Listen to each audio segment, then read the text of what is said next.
안녕하세요. 책 읽어주는 책돌이입니다. 지금 읽어드릴 책은 지난번에 이어 30회째로 사마천의 사기입니다. 그러나 광인 저변은 이미 사라져버린 후였다. 공자가 노나라에 돌아왔을 때 노나라 군주 정공은 이미 죽고 그 아들 애공의 시대가 되었다. 하지만 애공도 공자를 덕용할 만한 덕망은 없었다. 공자는 이제 벼슬길을 찾으려는 생각을 접고 오로지 제자들의 교육에만 전념하게 되었다.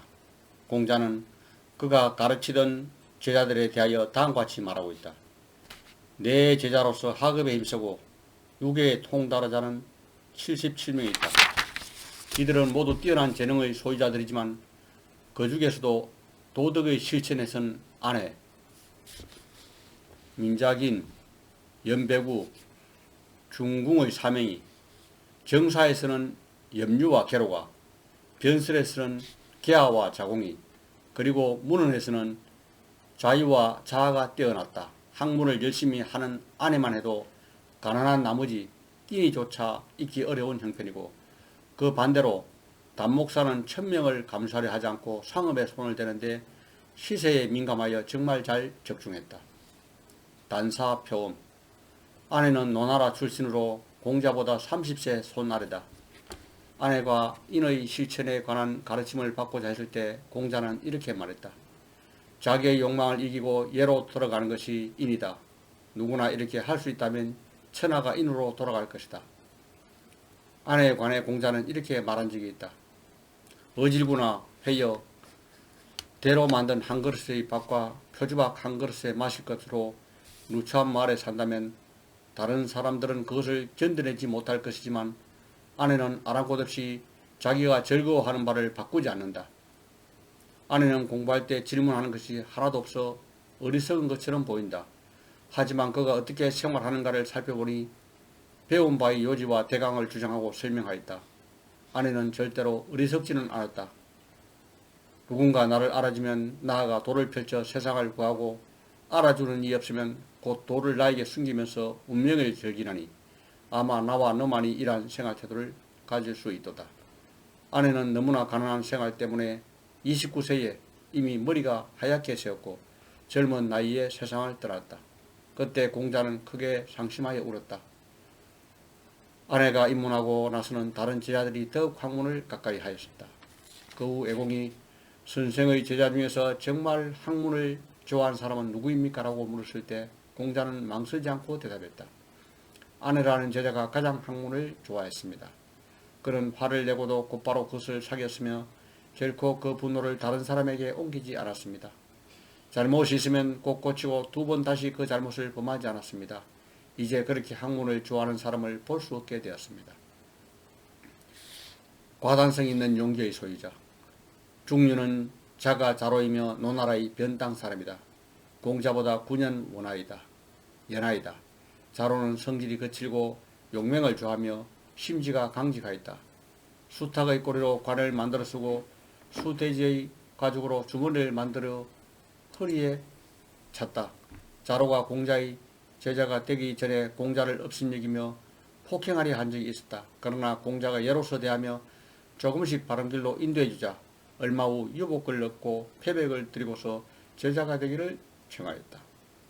자로가 정치를 행하는 방법에 대해서 묻자 공자가 백성들을 이끄는 데는 솔선수범하는 이선작칙이 필요하다. 모든 일을 먼저 모범을 보임으로써 백성들에게 보여주고 일이 잘된 뒤에 그들을 위로해야 한다고 대답하였다. 더 보탤 것을 묻자 오래도록 게으르지 않으면 그것으로 족하다라고 말하였다. 또 자로가 군자는 용맹을 숭상합니까? 라고 묻자 군자는 을을 최상의 것으로 삼는다. 군자가 용맹을 좋아하고 을을 숭상하지 않는다면 난을 일으키며 소인이 용맹을 좋아하고 을을 숭상하지 않는다면 도둑질을 한다라고 말하였다.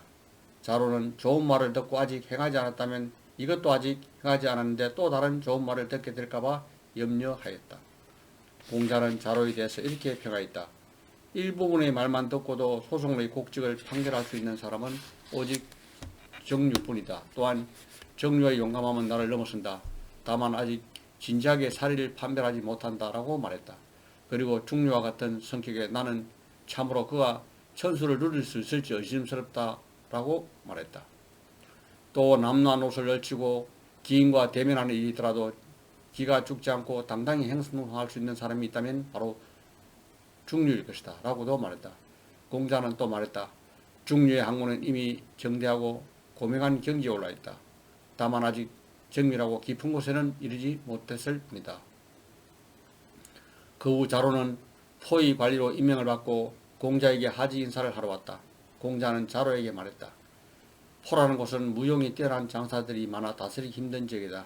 그러므로 내 말을 잘 들어두어라. 항상 공경하는 태도를 잃지 말라. 그러면 그 장사들도 능히 통제할 수 있다. 또 관용을 베풀고 공정하게 하라. 그러면 백성들도 반드시 너를 따를 것이다. 공손하고 관용으로 대하며 또 냉정하고 온건하게 일을 한다면 군주가 위험한 일을 잘 수행해낼 것이다.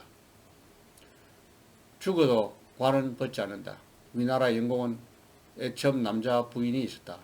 태자 과인은 이 남자 부인을 죽이려다가 실패한 뒤 추살당할 것이 두려워 송나라로 도피하였다.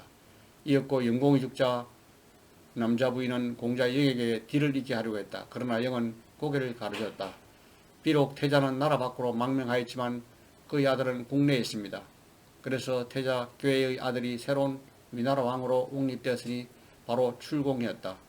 출공이 즉위한 지 12년 아들이 왕의 자리에 즉위하였는데도 그의 부친 과인은 아직도 국외에 망명 중이어서 고국으로 돌아오지 못하고 있었다. 이 무렵 자로는 대부 공회 수하에서 관리로 일하고 있었다.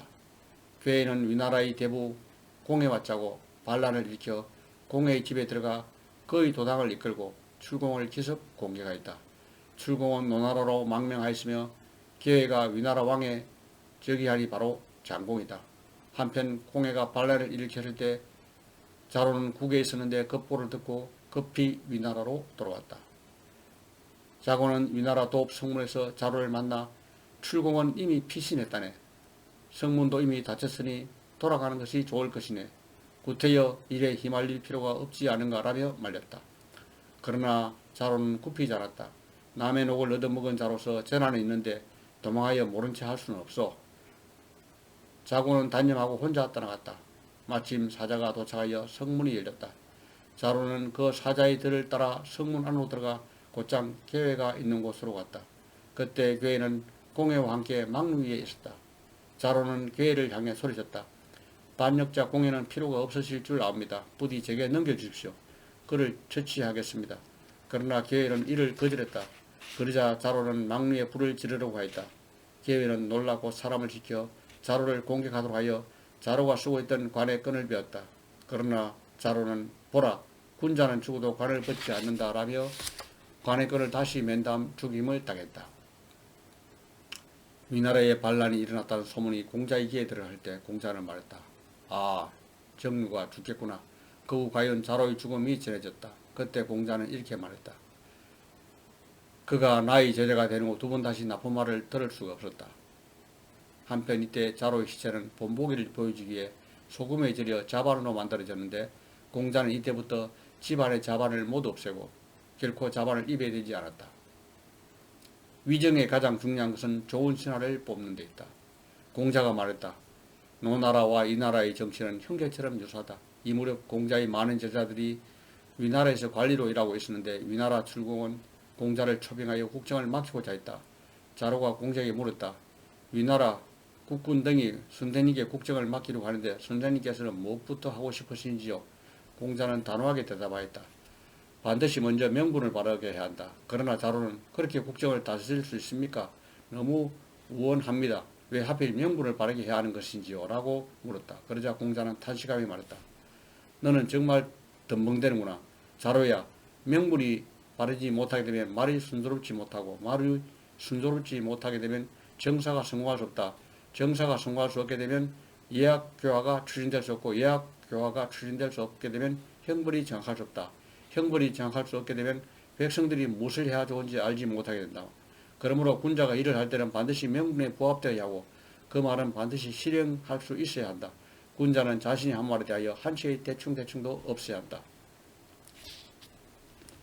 위나라 공정 대신 정 공문자가 대부 태숙에 대한 공약을 준비하면서 공자에게 그 계책을 물었다. 공자는 모른다면서 대답을 하지 않은 채 나와서 곧 마차로 길을 떠나도록 명하였다. 그러면서 새는 나무를 선택할 수 있다. 하지만 나무는 어찌 새를 선택하겠는가 라고 말했다. 공문자는 다시 가지 말라고 그를 만류하였다. 이때 마침 개강자가 대부 공하, 공윈, 공림을 파견하고 정중한 예지로서 공자를 영접하러 가자 공자는 곧 노나라로 돌아왔다. 공자가 노나라를 떠난 지 14년 만의 일이었다. 공자가 노나라 애공을 만났을 때 애공은 위정의 도리를 공자에게 물었다. 그러나 공자는 위정의 가장 중요한 것은 좋은 신하를 뽑는 데 있습니다. 라고 대답하였다. 개강자 역시 위정의 도리를 물었을 때 공자는 정직한 사람을 기용하여 사악한 사람을 고쳐야 합니다. 이렇게 되면 사악한 사람도 정직한 사람으로 변합니다. 라고 대답하였다. 또 개강제가 도둑대의 창거를 근심하자 공자는 진실로 당신이 탐욕스럽지 않으면 설사 도둑에게 상을 준다고 해도 도둑질을 하지 않을 것입니다. 라고 대답하였다. 노나라는 결국 공자를 임명하지 않았고 공자 역시 두 번 다시 관직을 바르지 않았다. 공자의 시대에 주나라 왕실이 쇠뇌하여 예약이 폐기된 지 이미 오래였고 시와 선은 갖춰져 있지 않았다. 그래야 공자는 3대의 예제를 추적하고 탐구하여 상서를 정리하였다. 이로 요순시대로부터 아래로 진나라 목공의 시대까지 차례대로 그 사실을 배열하였다. 공자는 노나라의 태사에게 말했다. 악곡의 연주 과정은 이해할 수 있다. 막 연주를 시작할 때는 8음과 5성이 완전히 배합되고 이어서 소리가 천천히 전개된 다음 청탁구화가 조화되며 수미가 이어져 끊이지 아니하면서 그렇게 한국의 연주가 완성되는 것이다.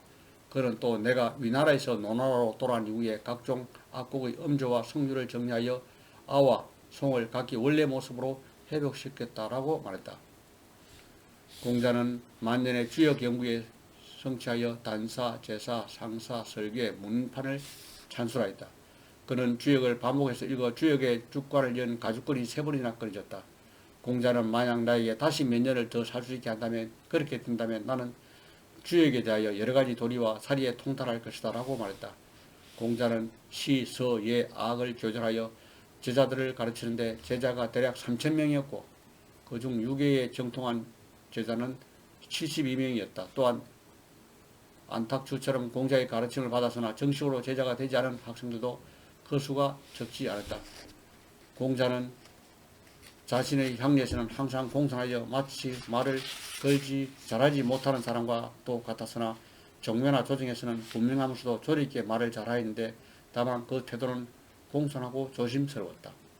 조정에서 상대부들과 이야기할 때는 정확하면서도 자연스러웠고 하대부들과 이야기할 때는 온화하면서도 부담없이 대하였다. 그는 말하였다. 세 사람 중에는 반드시 가르침을 받을 만한 사람이 있다. 도덕을 수행하지 않은 것, 배운 것을 가르치지 않은 것, 정당한 도리를 듣고도 그에 따라 행하지 않은 것, 그리고 나쁜 것을 고치려 하지 않은 것, 바로 이것이 내가 겪지 않은 죄입니다. 또 좋은 노래를 들으면 다시 노래를 정하고 그런 다음 자신도 따라 부르다. 공자는 괴이한 일, 폭력, 별난, 귀신에 관한 말은 하지 않았다. 자공이 말했다. 스승께서 정리하신 문헌적인 일은 알아들을 수 있다. 하지만 스승께서 말씀하시는 천도와 성명의 심오한 견해는 알아들을 수가 없다. 안전은 찬탄하며 말했다. 선생님의 도술은 악모하면 할수록 숭고하기 짝이었고 깊이 탐구하고 연구할수록 더욱 견실하고 심오하구나. 그것을 앞에서 보았다고 생각하는 순간 호련히 뒤쪽에 존재한다. 스승께서는 조리께 단계적으로 사람을 착한 것으로 인도하시고 문으로서 나의 교양과 지식을 넓게 해주시며 예의도덕으로서 나의 은행을 규모화시켜 주시니 내가 공부를 그만두려고 해도 그만둘 수가 없다. 나의 모든 힘을 다해보아도 스승님의 도술은 여전히 나의 높은 곳에 계신다. 힘껏 따라잡으려 해도 도저히 따라잡을 수가 없다. 이것으로 책 읽기를 마치겠습니다.